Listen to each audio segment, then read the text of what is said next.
পাপিষ্ঠ বান্দা। ও আল্লাহ, ও আল্লাহ,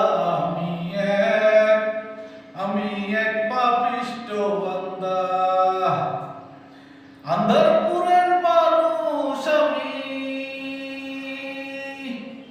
আন্ধার